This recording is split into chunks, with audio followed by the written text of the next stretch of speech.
Salut tout le monde, c'est Septibus Black, ça fait super plaisir de vous retrouver. Aujourd'hui, une petite vidéo de présentation du jeu, d'une extension du jeu X-Wing, le jeu de figurines. À savoir qu'ici, il s'agit d'un autre vaisseau emblématique de Star Wars, j'ai nommé le Slave One. On regarde tout de suite la boîte, comme d'habitude. On voit ici un très très joli dessin, très très représentatif du vaisseau de Boba Fett. Voilà. Ici donc la figurine qui est vraiment magnifique, il n'y a pas de doute. Slave One donc, paquet d'extensions. Ici on a le sigle de l'Empire, je trouve ça assez discutable personnellement. Voilà, il s'agit quand même ici du vaisseau d'un chasseur de primes. Voilà. Donc ici bien sûr l'intitulé, de nouveau le dessin. Ici toujours le petit, la petite arête qui fait un peu bouquin, vous voyez. En dessous, on retrouve bien sûr toutes les licences, un petit peu de pub. Voilà. H+14, hein, comme d'hab. Alors, cette extension est quand même très très abordable. On va pas parler de prix, hein, bien sûr, mais très très abordable hein, en termes de jeu. Donc, c'est ce qui fait que c'est vraiment agréable. Ici, bien sûr, et grâce à ce système vitrine, on voit aussi le dos de la figurine. Superbe. Un petit laïus ici de présentation, bien sûr, le contenu. Et on vous rappelle toujours hein, que un exemplaire de la boîte de base est nécessaire pour jouer. Voilà. On regarde tout de suite ce qu'il y a à l'intérieur. Voilà donc le contenu de la boîte. Alors pour commencer, comme d'habitude, on a le petit dépliant avec le contenu, quelques règles ajoutées sommaires, hein, présentées de façon sommaire. On a toujours un petit dessin qui déchire, vous voyez. On a une nouvelle mission ici, hein, voilà, toujours dans les scénars. Et on a ici bien sûr la présentation des déplacements. On peut constater ici, hein, de la même manière que le Faucon, Millennium, que on n'est pas soumis au stress sur les déplacements, excepté bien entendu pour les demi-tours. Hein. Donc très très intéressant ce vaisseau finalement en termes de maniabilité, ce qui vous permet de ne pas être soumis au stress, hein, ce qui je rappelle vous empêche d'effectuer une action, ce qui est très handicapant sur un tour finalement. Voilà donc pour le petit dépliant.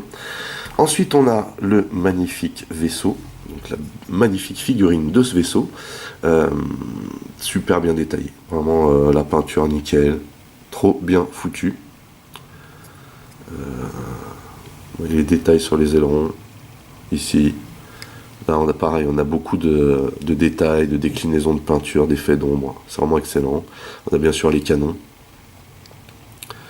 Vraiment génial. Et puis de dos, vous voyez, on a bien sûr les réacteurs. On a tout plein de détails qui donnent un aspect mécanique finalement. Donc bien sûr, on a toujours hein, le sempiternel socle en plastique. Alors, on va tout de suite regarder les jetons. Alors ici, on remarque hein, l'apparition d'un arc de tir secondaire ici. Vous voyez, donc intéressant, c'est expliqué hein, dans la notice, et c'était l'extension qui présentait justement l'apparition de ce type d'arc de tir. Après, il y en a eu pas mal. Donc voilà, ça, il s'agit des jetons, des marqueurs de vaisseau, pardon. Donc, on va prendre celui de Boba Fett, à savoir qu'il est indiqué en valeur de pilotage 8 ici, ce qu'on va voir dans les cartes. On a toujours la petite flèche en haut, vous voyez. Hop, voilà, on le met bien. On vient ici emboîter ceci. On va venir le loger ici, vous voyez. C'est à cet endroit-là que ça se trouve. Voilà. Donc on fait attention quand même. Hein, c'est relativement fragile, hein. Il s'agit d'une figurine, je le rappelle. Et voilà la configuration que vous avez sur le champ de bataille. Ce qui, je dois dire, quand même, a de la gueule. Hein. Ça a vraiment de la gueule. Alors voilà, par contre, les premiers socles étaient pas tip top, quoi. Hein. Mais voilà ce que ça donne. C'est vraiment sympa, quoi. Vraiment sympa. Très réaliste, je trouve. Donc, D'ailleurs, on va le mettre là, parce que vu qu'il est haut, sinon on le verra pas, ce serait quand même dommage. Même chose que pour les autres qu'on a pu voir ici, ce sont des marqueurs d'identification de vaisseau, hein, que vous venez positionner ici. Voilà. Des fois que vous ayez plusieurs Fire Spray sur le champ de bataille, alors à savoir que Slave One c'est le nom du vaisseau de Boba Fett, mais que le type de vaisseau c'est le Fire Spray. Voilà. Donc ce vaisseau-là. Donc on a bien 6 marqueurs ici d'identification. On a ici 2 marqueurs ioniques, 2 marqueurs de stress, un marqueur de concentration, un marqueur d'esquive. Ça c'est un marqueur qui est utilisé pour la formule scénarisée. On a un marqueur de dégâts critiques. On a 4 marqueurs de bouclier. Voilà. On a toujours le cadran de manœuvre. Ici, on a 2 marqueurs de bombes. Hein. On nous explique là-dedans comment lâcher ces bombes. Voilà, c'est le genre de choses qui font un carnage, hein, surtout quand vous jouez avec des obstacles. Hein. Voilà, ça vous permet quelque part de pouvoir vous débarrasser d'un adversaire qui vous colle au train, ce qui peut devenir gênant au bout d'un moment, bien sûr. Mais ça peut vous permettre justement de vous en débarrasser assez facilement. Donc en ce qui concerne les cartes de pilote, alors avant les cartes pilote, on a 2 cartes de référence qui vous expliquent la présence ici des marqueurs ioniques. Savoir que, comment dire, tout ce qui est à ion paralyse votre vaisseau. Et en fait, au tour suivant, vous êtes obligé, enfin, vous ne pouvez faire qu'une seule manœuvre, c'est celle de 1 tout droit. Voilà, tout simplement. Mais voilà, c'est très handicapant effectivement pour l'adversaire lorsqu'il est touché. Et ici, on a les bombes. Voilà l'explication des bombes, comment on les utilise. Sympa, ça peut toujours être pratique. Ensuite, on a donc 4 cartes de pilote. On va commencer ici par Boba Fett.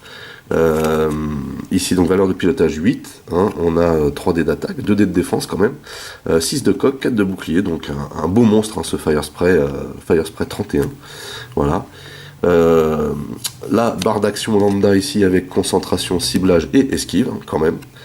On voit ici quand même une valeur d'armée de 39. Ce que j'ai pu constater, moi, c'est que tout ce qui est racaille et scélérat, leur particularité, c'est qu'ils peuvent embarquer beaucoup de choses, car tout est à faible coût, y compris les points d'armée, puisque vous pouvez voir ici que la barre de matériel embarqué, de staff, quoi, est quand même bien complète. Hein, vous voyez, on peut donc prendre, on peut mettre une médaille ici à Boba Fett, on peut avoir un type de canon ici.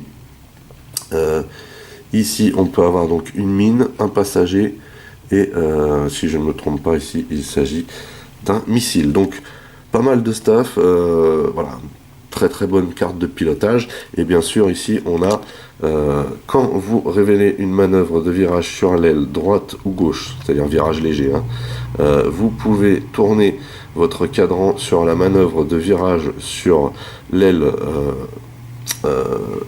opposée à la même vitesse. Voilà. En gros, vous pouvez feinter, quoi. Hein, c'est-à-dire que vous aviez prévu de tourner de façon légère à gauche, pim, et ben non, ça sera à droite, selon ce que fait votre adversaire, puisque bien sûr, dans l'ordre de déplacement, hein, vous êtes dans les derniers. Donc, pas mal du tout cette capacité. Ici, donc, valeur 7, alors, 4 Scarlet, pourquoi pas. On a sommairement la même chose, hein, que Boba Fett, un point d'armure en moins. Ici, quand vous attaquez, le défenseur reçoit un marqueur de stress s'il annule au moins un résultat critique. Pourquoi pas? Ça peut être sympa à utiliser. Ici, on a Crassis Trellick, ça me dit vaguement quelque chose. Alors par contre, ici, chez Crassis, on n'a pas de médaille. Hein. Voilà, c'est pas un pilote olympique. Donc valeur de pilotage 5, c'est quelque chose qui reste moyen mais acceptable.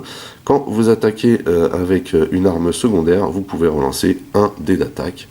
Plutôt pas mal, hein, c'est gratos.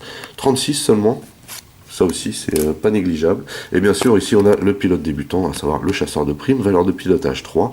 Pas de médaille mais on peut embarquer quand même pas mal de choses. Valeur à 33, hein, toujours la même barre d'action ici. Et bien sûr on n'a pas de capacité. Enfin, Bien sûr, les cartes de stuff, à savoir que, bien sûr, on a l'appellation Slave One. De base, c'est un Firespray 31. Si vous l'appelez Slave One, c'est bien sûr le vaisseau de Boba Fett. Et donc, un Firespray 31 uniquement, bien sûr. Et ça vous ajoute à votre bandeau d'amélioration l'icône d'action torpille. Voilà, pas mal. Et bien sûr, équipement 0. Hein. On aurait tort de s'en priver. Ici, un système d'occultation. Donc, alors, ce que je vous expliquais aussi, c'est que, vous voyez, ces cartes-là, hein, elles ne sont pas dans la barre d'icônes ici, hein, de stuff embarqué, mais chaque vaisseau a le droit à une appellation et une modification. En l'occurrence, c'est ça, les modifications.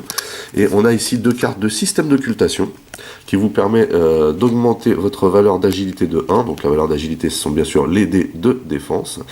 Par contre, si une attaque vous touche, défaussez cette carte. Ça coûte quand même 3. Bon, pour un bon début de partie, hein, vu qu'il est maniable, ça peut le faire. Ensuite, on a un copilote mercenaire hein, qui ressemble un peu à Grido. En tout cas, c'est la même race. Alors ça, passager. On n'a que 2 passagers ici. Ouais, on n'a que 2 passagers.